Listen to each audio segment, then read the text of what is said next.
This is part 2 of assignment 4.3, and this is about qualitative data. So first of all, what is it? Well, it's used to get a deeper level of understanding about people's thoughts, feelings, emotions, and opinions.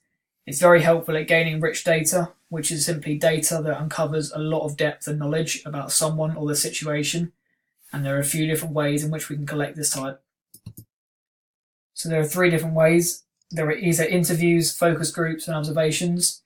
The reason these are all qualitative collection techniques is because qualitative data refers to worded data and is analysed by finding patterns and similarities. So first of all, interviews. These are conversations between one interviewer and one or more interviewees, and the idea is the interviewer asks the participants questions to gain insight on specific topics based on the reason the interview is happening. So for example, if an interviewee had an interview about getting a job, the questions will be based on their ability to work, how they concentrate and deal with new tasks. And there are 3 different types of interviews. These are structured, semi-structured, and unstructured. So first of all, we have structured interviews. These are when all the questions the interviewer intends to ask are all in a fixed order and numbered one by one. Structured interviews are non-standardized and so therefore could either be one-to-one or one-to-many, which would be focus groups, but we'll come on to that later in the video. As a non-standardized interview consists of one-to-one interviews, this means they could either be face-to-face, over the phone, or over the internet. And now we move on to the pros and cons of structured interviews. So the first advantage is that there is less risk of researcher bias. The reason this is because the researcher can't go and ask follow-up questions and try and get an answer they're looking for, because the questions are all fixed and the researcher must ask them in that order. Also, it focuses on the topic. So similar to the last advantage, it's so the interviewer doesn't go off topic asking random questions that they may not be relevant to the interview. And finally, there is less training required for the interviewer, as it's literally just a case of asking the questions and writing down the answers given. Then on to the cons. The researcher must stick to the agreed questions, which is sort of linking back to how the interviewer just must stay on topic the entire time. Secondly, there are no follow-up questions, so the interviewer can't ask a question in relation to the previous topic because of how the questions are fixed. And lastly, the participants are forced to respond from a limited choice of answers per question, which they may find difficult to elaborate on, decreasing the chance of getting rich data. Next, we move on to semi-structured interview. This is when there are some structured questions, however they're not fixed one by one, and the interviewer has the flexibility to elaborate on answers by asking follow-up questions to gain more insight. It's almost like a conversation, but there are still some questions that the interviewer must follow. And just as structured interviews, these are non-standardized and so can be done face-to-face, over the phone, etc. A couple of pros of this interview type are that there are some guided questions for the researcher to follow, reducing the amount of skill required to listen and take down all the information told. Then there is some flexibility in responding to questions because of the openness of them, and there are probing questions which invite more detailed facts and emotions from the interviewee. However, a disadvantage is that the researcher requires a significant amount more skill in order to be able to ask follow-up questions and stay on topic while noting the feedback given. Lastly, we have an unstructured interview.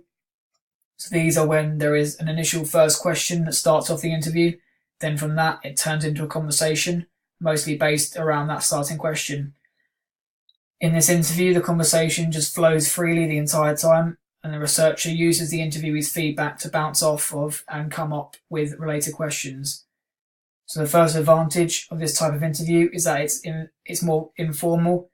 This just means that the interviewer takes more of a friendly and relaxing attitude and really listens to the interviewer, as well as takes in body language and mood rather than just what they have to say. Another advantage is that there is high validity, as the participant can give a lot of detail in their answers. And finally, the researcher has the most flexibility they can get while interviewing someone, as they can always ask any question they want whenever they want. However, to counterbalance, this type of interview is harder to analyse because there is so much information given per interview. Also, the results will be less representative because it's their own personal feelings and emotions, and so they may not be generalisable to other people. And finally, they can be very time consuming, as it's literally a case of a conversation and so there could be a lot of questions that the researcher wants to ask in order to get more answers. Now we move on to focus groups. So a focus group is just like an interview, but there are multiple people that participate in them, and it's group based, and the group interaction is essential. These types of interviews tend to be semi-structured, as the group may want to have a conversation about a specific question in which the researcher can then come up with follow-up questions in order to bring in more rich data.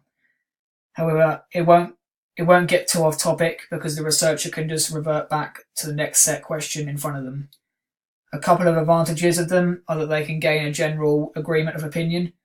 So this just means that the answers given by the participants could be generalised to other population, which would increase the external validity of them. Also, they're time efficient. Unlike one-to-one interviews, these interviews involve a range of people, reducing the amount of time they have to get through a set number of people. Now, even though these interviews can gain a general agreement between the group, increasing the external validity, it could also be argued that the results may not be representative. This is because the confidence of some of the participants could be low, and so they may not express what they really feel and just agree with the rest of the group due to social desirability, which is the desire to be liked. Another disadvantage is that the researcher requires to be highly skilled, as first of all, it's more of a conversation and they need to think of follow-up questions that are relevant to the topic, but also secondly, because there are multiple opinions that will be shared, and so a lot of information will be said to record, which links into another disadvantage of there being a lot to analyse. And finally, here are the pros and cons of interviews as a whole. The first advantage being you can gain rich data in them because it's a case of an interviewee giving all their answers in a lot of detail, making it easy to analyse. Also, you can gain unexpected data because there could be a specific question that the interviewee opens up about. And the last advantage is that there is a range of ways to conduct the interview. Then some disadvantages are that there could be researcher bias. This is mainly referring to the unstructured interview, as the researcher could ask the participants in specific questions to get the answers they're looking for. The second one is there are only small samples allowed. This therefore takes up a lot of time doing separate interviews for people one at a time. Then finally, there's a chance of demand characteristics, just meaning that participants may work out what the interview is about and give answers they think the researcher is looking for. Finally, we now move on to observations. These are non-experimental methods and are usually when researchers observe behaviours and record them with no deliberate manipulation of any variables. They more than often not take place in the natural setting, so an example relating back to British under-18 female gymnasts, their natural setting would be in a gymnastics centre where they train and do different competitions. The different observations I'll be talking about for the rest of the video will be participant, non-participant, disclosed or overt, and undisclosed, or otherwise known as covert. Okay, so first we have the participant and non-participant observations. Participant observations are those where the researcher actually participates in the situation they're observing. For example, they could be the coach of the female gymnastics club and observe the girls' behaviour that way. One advantage of this type of observation is that they provide real insight, which allows the researcher to gain empathy through personal experiences. Also, it has high validity because it produces rich qualitative data. But on the other hand, it lacks objectivity because there is a chance the researcher could identify too strongly with those they're studying. And finally, the researcher would require more skill because they need to remember certain behaviours, as they can't just make a note of them there and then. Then non-participant observations are just the opposite, because the researcher is simply watching from a distance rather than being part of the study. An advantage of this is the level of objectivity is high because the researcher isn't actually part of the study. A second advantage is that there is no biased data, as they won't be feeling personal emotions like sympathy towards the participants, which decreases the likelihood of them being biased.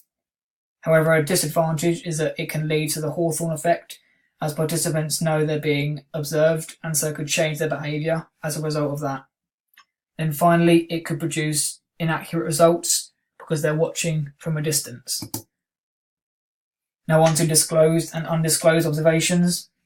So a disclosed or overt observation is where the participants involved are aware they're being observed. Due to this affecting the naturalness of the participant's behaviour, the observer tries to be as unobtrusive as possible. One advantage of this is it's ethical because the participants had given their consent before being observed.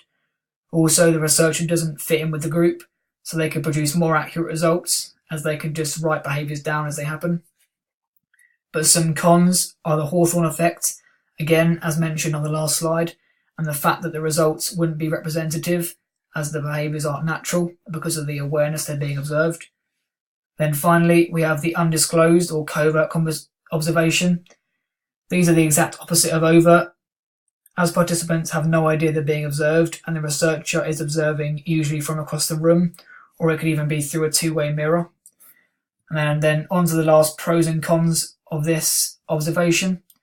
One advantage is that the results are reliable because it's all natural behaviour, and also it's objective because the researcher just records behaviours as they happen. And the cons are that they're unethical because the participant doesn't give their informed consent before the study and may not actually want to be observed. And then lastly, they take up a lot of time to actually complete. This is the last section of this PowerPoint, which is the pros and cons of observations in general. The first advantage is that there is high ecological validity because observations take place in a natural setting, increasing the chances that individuals' behaviour is natural.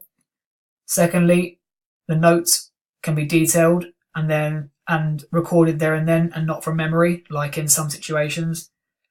They're less intrusive as researchers can identify behaviours that are not apparent in an interview. Now we come on to the last little bit of this video. So the cons of this type of observation is that there are observer effects because there could be potentially bias if the researcher misunderstands what they see. And secondly, they can lead to the Hawthorne effect, once again, as spoken about before. And then finally, there could be demand characteristics shown because the individuals work out what the study is about and give answers they think the researcher wants.